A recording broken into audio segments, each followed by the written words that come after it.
Jets, Jets, and welcome back to another episode of the Jets Ward. My name is Ryan Ward, and I am so excited to be back with you guys. If you have been here before, welcome back. I always love having you guys back here. If you are new here, welcome. No matter if you are a Jets fan or a fan of another team, you are always welcome here no matter what. Always love having new people in here. And tonight, I got a really exciting one because this week is the start of the NFL Scouting Combine, one of the most exciting times in the offseason for us NFL fans because we get to see the new rookies coming in. Who's going to show out? Who is going to have their stock drop? Who is going to break records this year? Who is going to run the 40 really well? Who's going to struggle?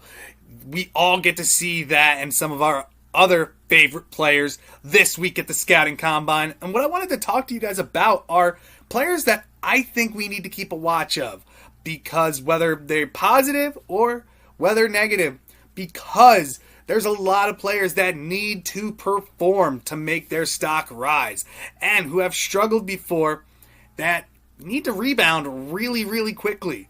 And the first person that I'm going to be bringing up is a guy that everybody knows, is somebody who's looked at very highly in this draft by most. By some, his stock is dropping, and that is quarterback Shedeur Sanders from Colorado. Now, the interesting thing about Shedeur Sanders is he already came out and said that he is not throwing at the Scouting Combine, which in a lot of cases isn't that big of a deal. He says he's going to wait till his pro day. To me, it is, because this NFL quarterback rookie class is not looked at as a very strong one. So we have Cam Ward, we have Jackson Dart, who has been jumping up draft boards. Kyle McCord is somebody that people have been looking at. Will Howard, Gabriel, like all of these people are players that have been boosting their stock, really. And lately, Shedeur seems like he has been dropping in a lot of mock drafts, even so far to the Jets at 7, and even further. There are some scouts that say they don't even think he should be a first-round quarterback. And that's saying something, because he was looked at most college season as the second best, maybe the first best quarterback in this draft.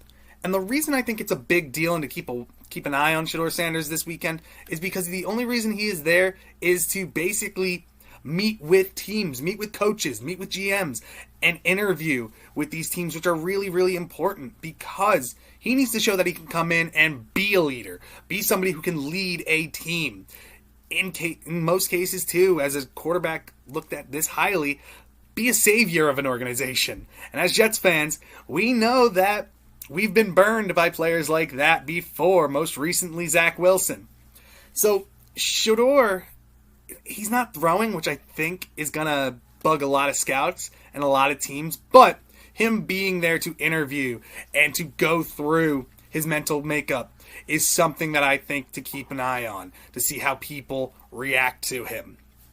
Now, the second person, I'm going to stick with the quarterbacks, and this one is somebody who has been dropping a lot. Somebody who hasn't been mentioned in a long time. He was looked at as quarterback 3 for a very long time during the college season. That is Jalen Milroe, the quarterback out of Alabama. Somebody who I was really high on earlier this offseason. But the problem is, the most recent times that we've seen Jalen Milroe haven't been good. The Senior Bowl week, he did not look good. He was getting exposed by a lot of these players and did not look comfortable at all. And his bowl game, too, did not look good at all. And I know Alabama's team wasn't the best this year, but Jalen Milroe was not helping his cause to be one of the better quarterbacks, and has even dropped so far as being a second-round pick, maybe even third.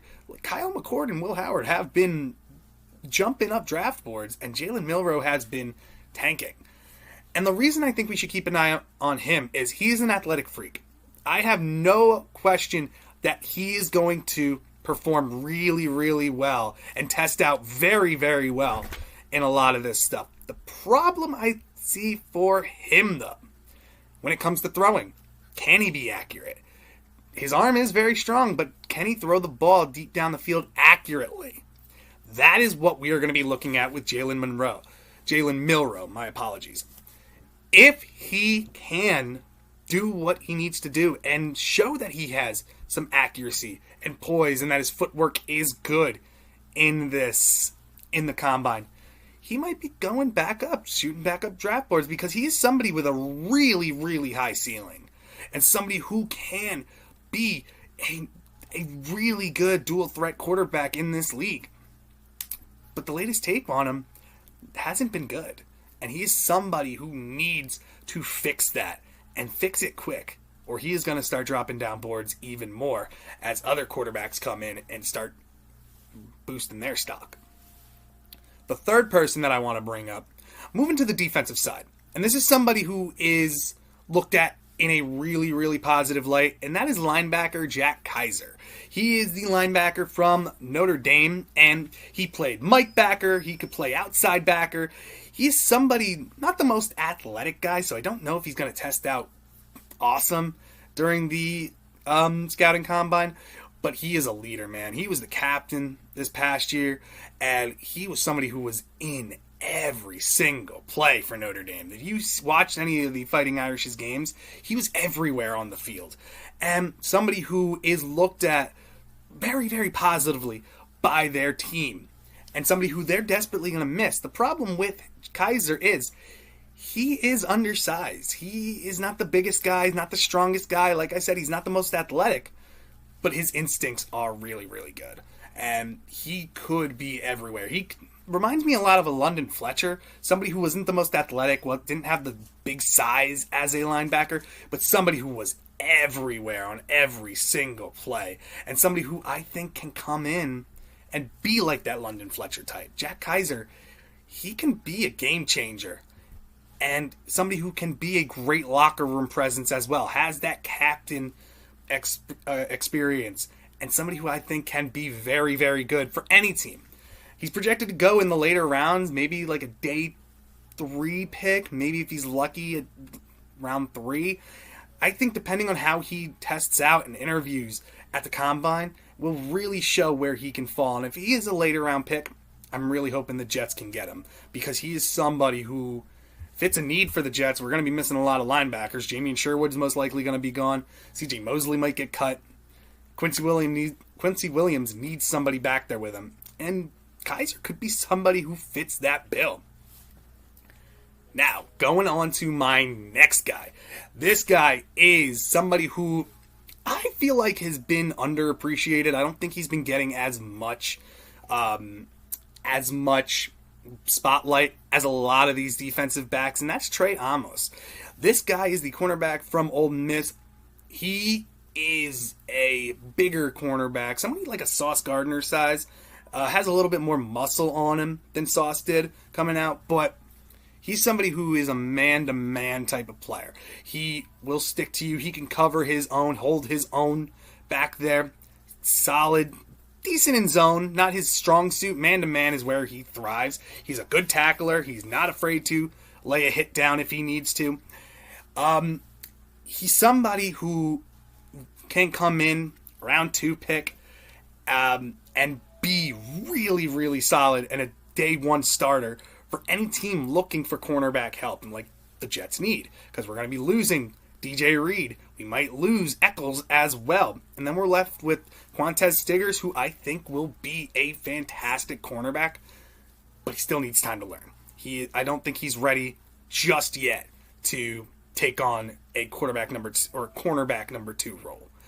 And Jarek Bernard-Converse, he's been here for a while and still hasn't been able to get into those roles. So Trey Amos, I think, can be somebody who comes in, and if the Jets draft him, start right across from Sauce in this new physical style defense, more man-to-man, which I think their cornerbacks are going to be playing in a Steve Wilks defense. Amos, I think, can come in and do really, really well, and he is somebody I want to keep an eye on as well, because I did say he's projected to go round 2. If he tests out the way that I think he is going to go late round 1, no matter what. He is somebody who, like I said, underappreciated, and somebody who I think can come in and be a beast right off the bat. getting into my fifth guy. And this is somebody I think Jets fans are going to love. Somebody I think AG is going to love as well. That is R.J. Mickens, safety from Clemson. And Jets fans, that might sound very familiar, especially to our older generation of fans, because R.J. Mickens' dad played for the Jets alongside Aaron Glenn. So if you're coming into this and you see somebody's kid who you played with, really stand-up, classy kid as well, father was very stand-up guy as well, you see that, it's going to be really hard not to want to pick him. And the good thing with R.J. Mickens is he, again, fills a need for the Jets at our safety position because we're going to need 2 new starters this year.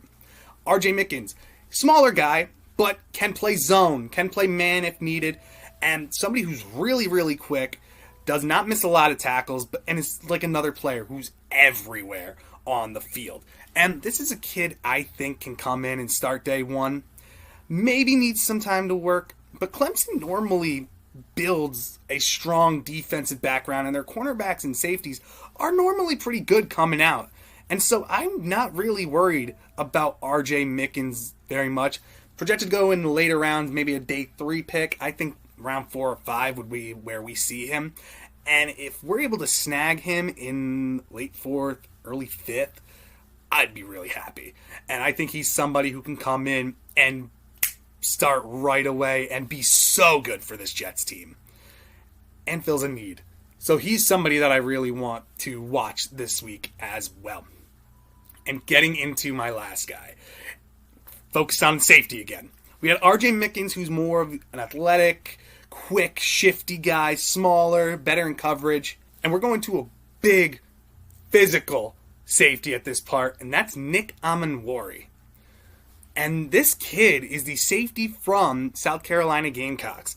And I didn't really know much about this guy. I was going through the list of people, and he's somebody that I've seen brought up from one of my good friends. I'm going to bring her up. That's So Krista. And she's saying that this kid is somebody to watch. And I trust her when it comes to prospects as well. We're both big fans of Jackson Dart. We both think that he's going to be Baker Mayfield, and that's somebody to watch too. I think he's going to show out in the combine as well. But going back to Amanwari, this kid is a big physical monster. My comp for him is like a Cam Chancellor type. Somebody who can come down and lay the boom on somebody.